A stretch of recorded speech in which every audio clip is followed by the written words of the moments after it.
Holocene has ended. What we do now and in the next few years will profoundly affect the next few thousand years.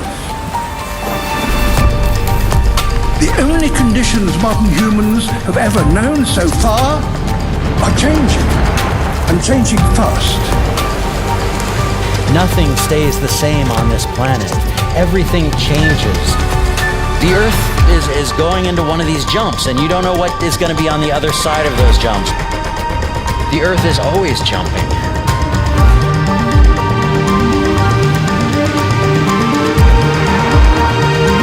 Things move on this planet. Things are not still. Everything is turning.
As it begins to run out of fuel, the sun won't simply fade away to nothing.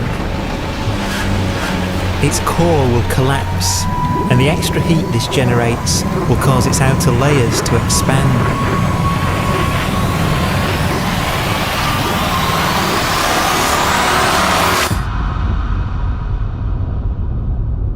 The sun is now dead. Its remains slowly cooling in the freezing temperatures of deep space.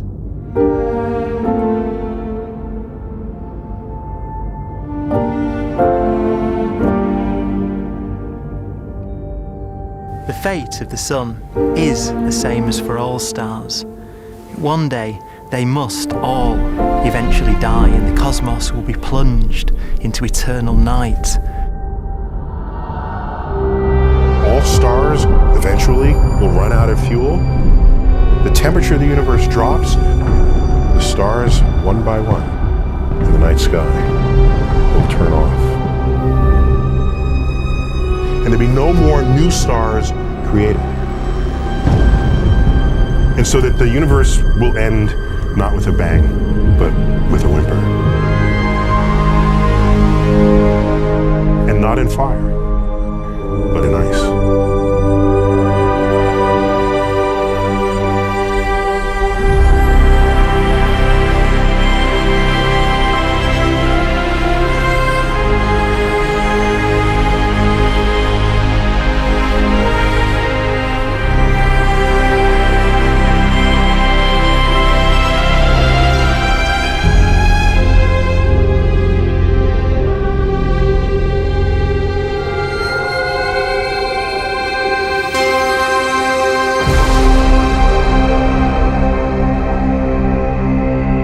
With no fuel left to burn, a white dwarf's faint glow comes from the last residual heat from its extinguished furnace.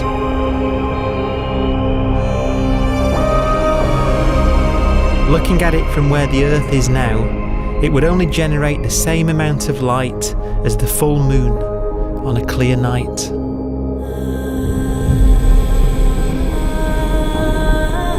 The faint glow of white dwarfs will provide the only illumination in a dark and empty void littered with dead stars and black holes.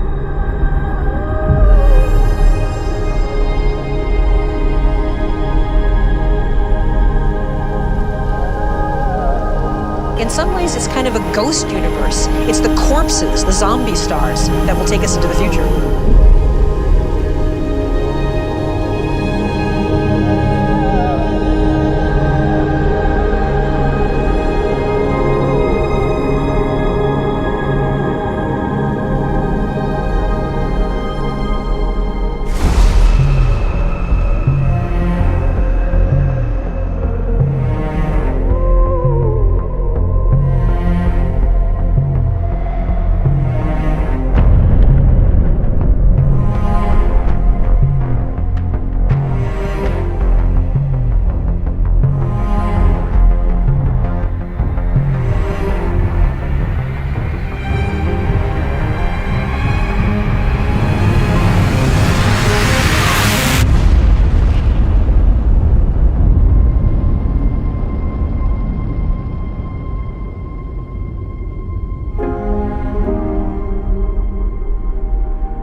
A black dwarf will be the final fate of those last stars.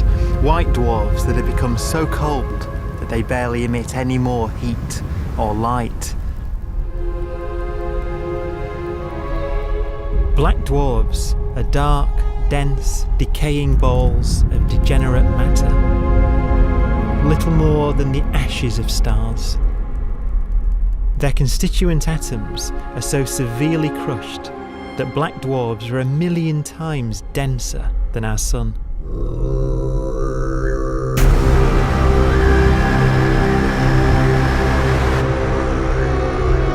Stars take so long to reach this point, we believe there are currently no black dwarfs in the universe.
We have a pace of life that's based on really the energy available to us now.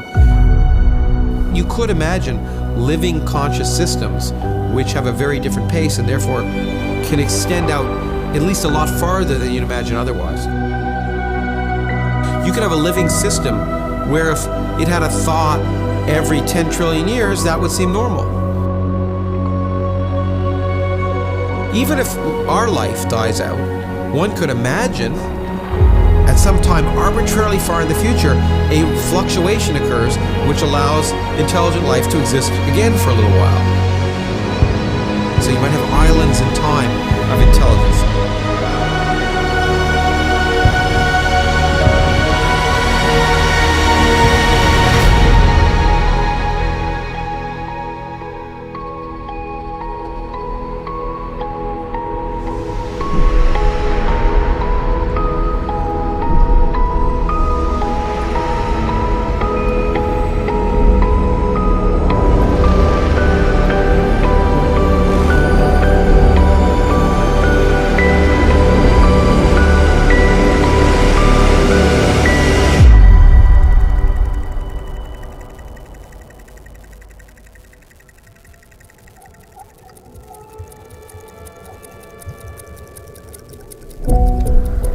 Proton, one of the fundamental building blocks of atomic matter, of what makes us up, can just spontaneously fall apart. Any material that evades the pull of a black hole eventually dies away as its protons disintegrate.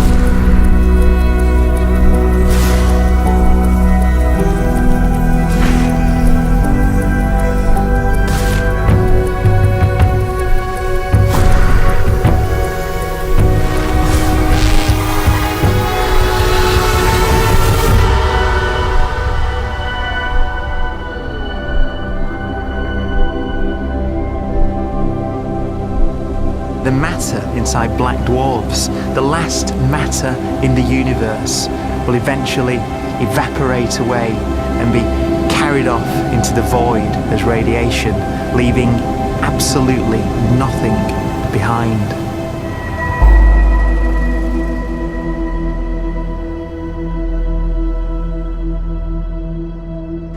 With the black dwarfs gone, there won't be a single atom of matter left. All that will remain of our once rich cosmos will be particles of light and black holes.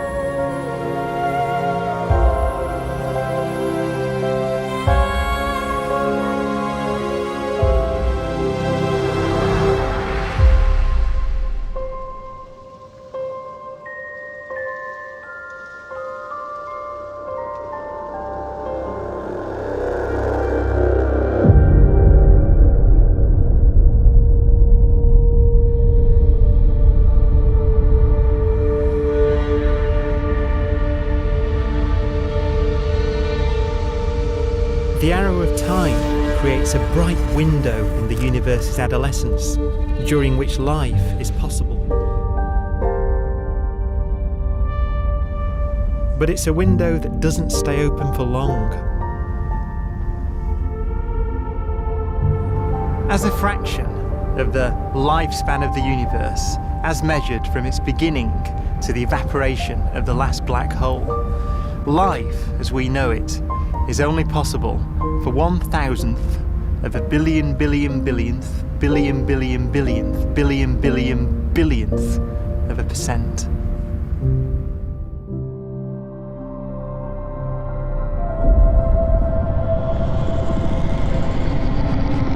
Black holes become the fundamental building block of the universe. A galaxy will basically be a supermassive black hole in a center with smaller black holes orbiting it. Zombie galaxies filled with black holes continue to evolve. They'll eat each other and they'll get bigger, and maybe they'll fall into the supermassive black hole and it'll get bigger. The universe will still be an exciting, dynamic place. It's just that the timescales you're talking about are now trillions of years instead of thousands or millions of years.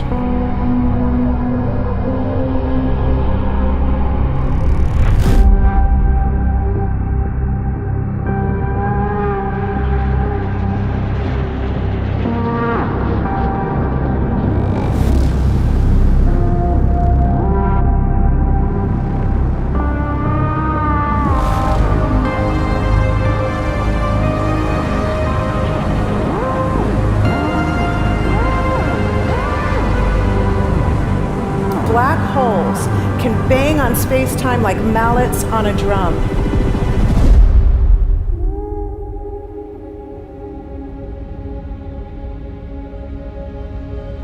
And they have a very characteristic song.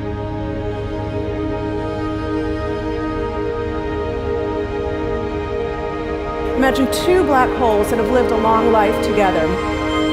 At the end of their lives, they're going around each other, crossing thousands of kilometers in a fraction of a second. As they do so, they leave behind in their wake a ringing of space, an actual wave on space-time.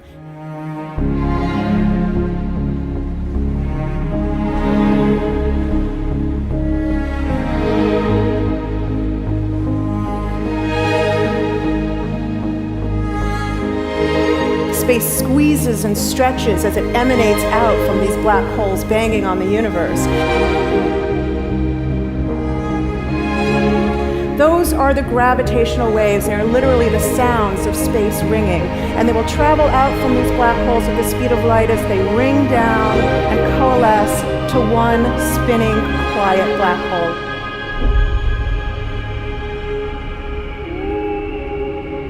If you were standing near enough, your ear would resonate with the squeezing and stretching of space. You would literally hear the sound.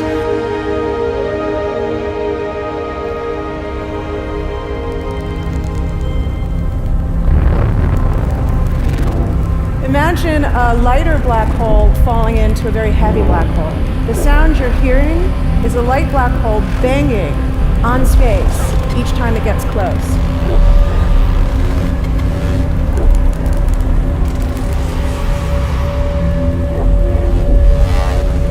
As it falls in, it gets faster and it gets louder.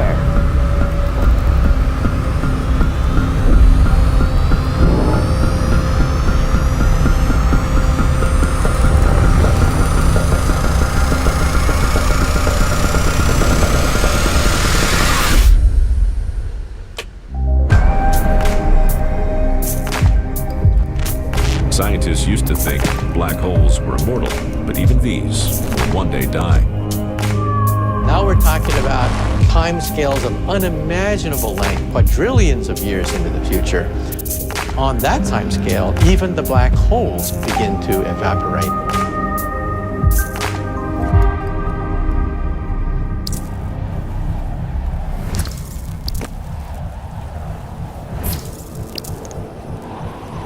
According to quantum mechanics, space is filled with virtual particles, antiparticles, that are constantly materializing in pairs, separating, coming together again, and annihilating each other.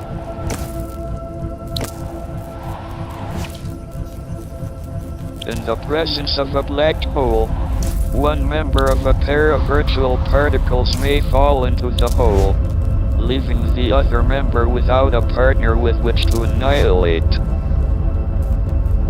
The forsaken particle appears to be radiation emitted by the black hole.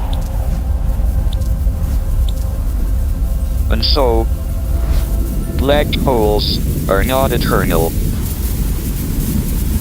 They evaporate away at an increasing rate until they vanish in a gigantic explosion.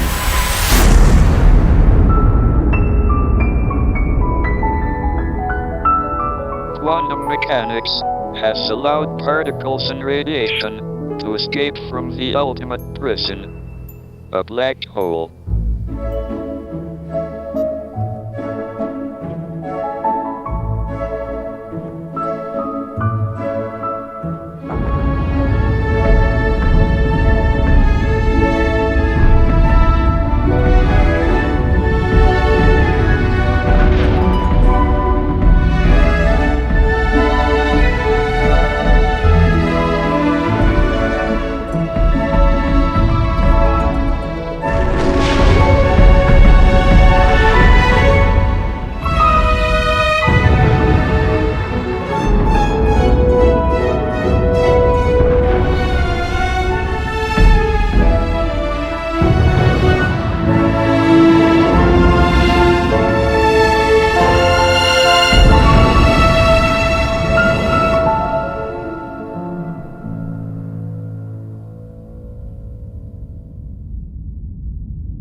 Philosophers and poets have asked the question, will the world end in fire or ice? We can now give an answer. The latest evidence shows that the universe is not slowing down, but it's speeding up out of control. And the universe, we think, will die in ice. Trillions upon trillions of years from now. Empty space itself has energy. In every little cubic centimeter of space, whether or not there's stuff whether or not there's particles, matter, radiation, or whatever, there is still energy even in the space itself. And this energy, according to Einstein, exerts a push on the universe. What is the weird stuff that's accelerating the universe? We call it dark energy. And this stuff is the dominant stuff of the universe. Almost 3/4 of the matter-energy content of the universe is this dark energy. And we don't know what it is. Dark energy, unlike matter or radiation, does not dilute away as the universe expands. This has crucial implications for what the universe is going to do in the future. So what will be the future of the universe?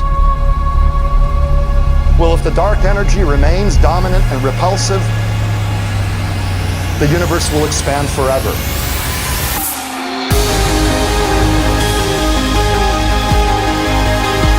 Faster and faster and faster with time.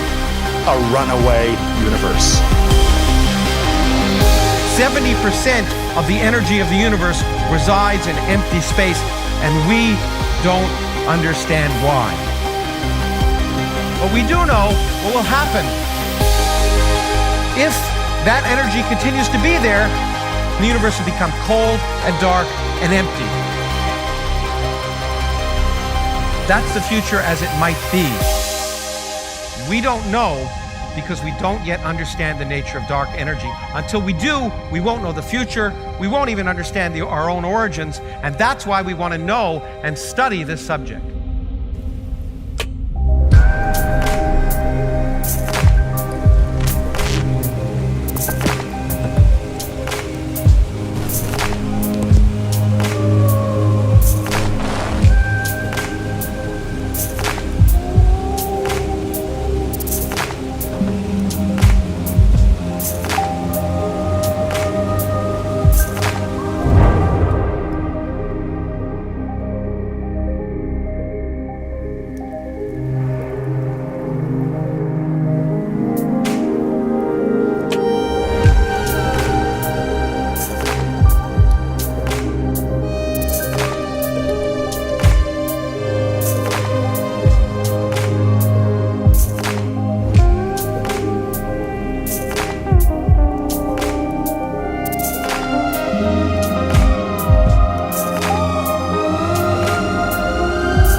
Forecast does seem to be for an ever colder, ever emptier universe.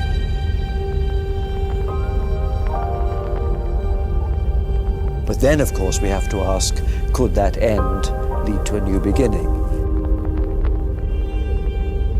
And there are ideas whereby what actually is the end of our universe could in some sense be linked to the beginning of a new one.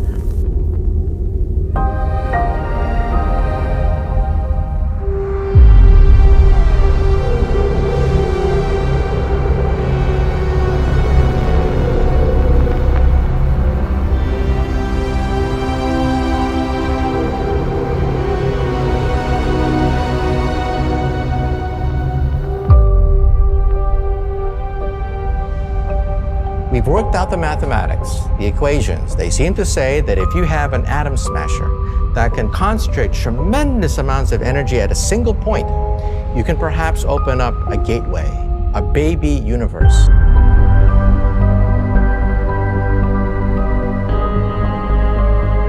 Facing the death of everything there is, this perhaps is their only possibility of escape.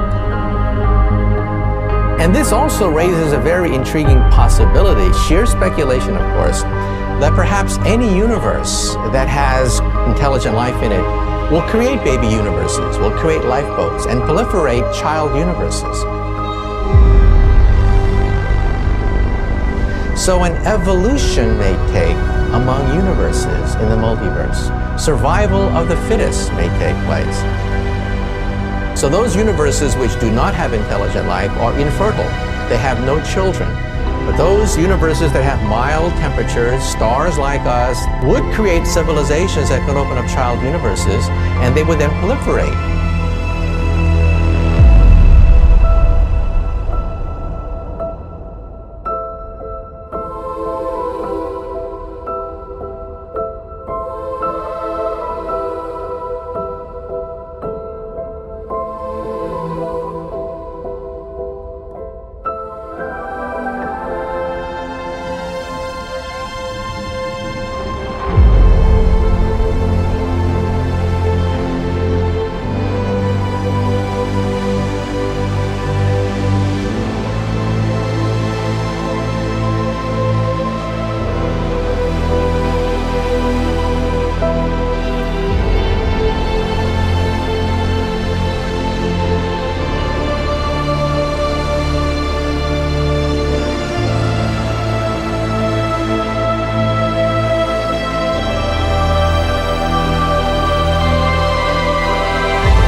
After an unimaginable length of time, even the black holes will have evaporated, and the universe will be nothing but a sea of photons gradually tending towards the same temperature as the expansion of the universe cools them towards absolute zero.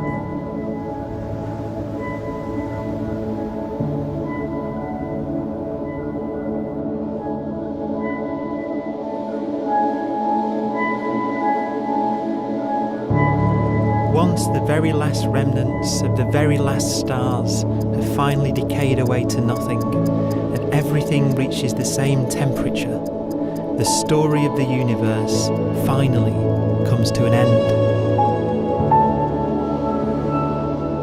For the first time in its life, the universe will be permanent and unchanging. Entropy finally stops increasing because the cosmos cannot get any more disordered. Nothing happens, and it keeps not happening forever.